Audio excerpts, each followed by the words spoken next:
And now we'll talk about the generator effect. You might know what a generator is. A generator generates electricity. Usually there's a motor attached to something, a gasoline-powered motor, like a lawnmower engine or something like that, and it runs on the gas, and it turns a device, and the device produces electricity. So a generator is the opposite of a motor. In a motor, you put in the electricity, and the thing turns. In a generator, you turn it and it produces electricity. So generators are handy. You can use them to generate power for your house if the electricity goes out, for example. Here's a picture of a generator. This is a gas tank up on top, and there's an electric or a gasoline powered motor down here. This is the handle you pull to start it. And so it runs on gasoline, and the gasoline engine turns while it's running and powers the generator. And there's some controls on the front here.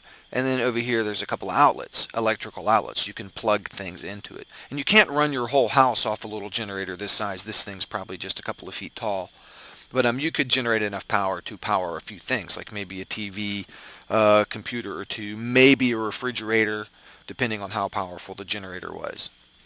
So the question is, what's going on down in here? What allows this thing to produce electricity? I'm going to tell you the fundamental ideas behind a generator. Okay, let's imagine again we have a north pole of a magnet and then another magnet with the south pole over here. And so we have magnetic field lines running between the poles. There's a magnetic field between that north and south pole. And let's imagine taking a piece of wire, and we're going to lift it up. We're going to exert a force on this wire now. We're pushing this wire up. So we are producing the force that lifts this wire up. So the wire slices across those field lines. Well, let's apply the right hand rule again. Let's take our right hand and point our fingers in the direction of the motion of the charge. And the charge is the electrons inside the wire.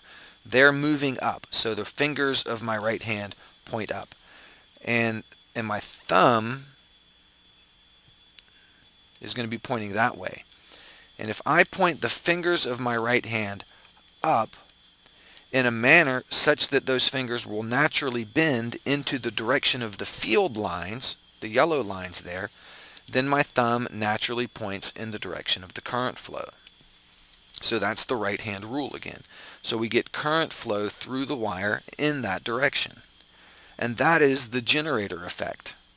You move the wire across the field and current is produced in the wire. So from a physical motion, you get an electric current.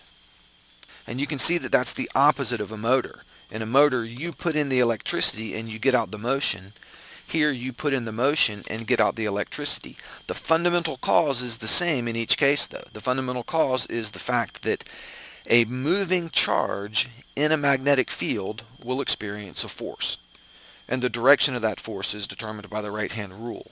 How strong that force is depends on how strong the field is, how strong the charge is, how fast it's moving, all those things. But the basic idea is a moving charge in a magnetic field experiences a force.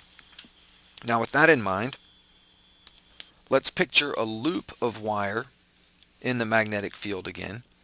So I'll draw this wire, and again the loop doesn't have to be round. We'll make it square or rectangular.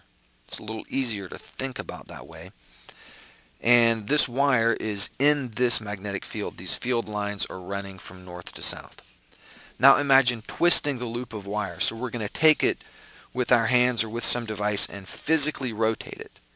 So this section of wire over here ends up moving up and across and down, and this section of wire over here ends up moving down and across and back up.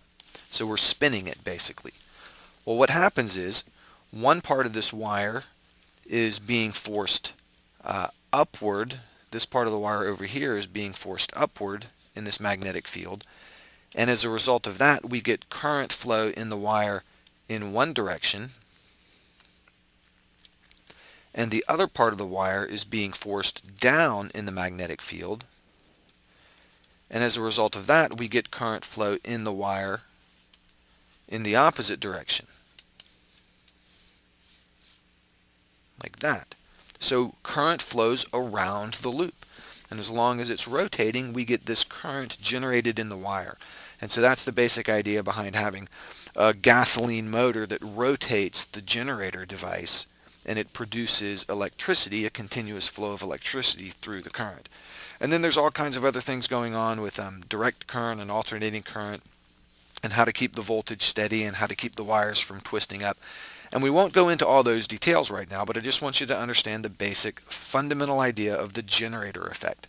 Moving charge in a magnetic field experiences a force, and so because of that, if you move a wire across the magnetic field, the wire has charge in it, those electrons.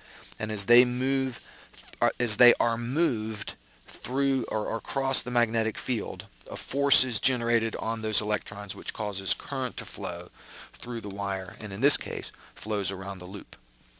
And that's the fundamental idea behind every generator.